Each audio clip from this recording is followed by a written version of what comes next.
President Obama called his top national security advisors to a meeting at the White House this evening to talk about two unfolding crises. Russia sent more troops into eastern Ukraine today. More about that in just a moment. And the continuing threat from the Sunni Muslim terror group known as ISIS. If anyone thought the president was ready to order airstrikes against ISIS targets in Syria, he made it clear today he is not. Major Garrett is at the White House. But I don't want to put the cart before the horse. We don't have a strategy yet. I think what I've seen in some of the news reports suggests that folks are getting a little further ahead of where we're at than we currently are.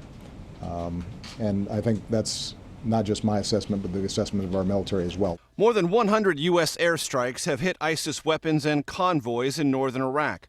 But the president said defeating the militants there is not enough. Mr. Obama will soon send Secretary of State John Kerry to the Middle East to build support for further action. We can rout ISIS on the ground and keep a lid on things temporarily, but then as soon as we leave, the same problems come back again. So we've got to make sure that Iraqis understand, in the end, they're going to be responsible for their own security. And part of that is going to be the capacity for them to make compromises.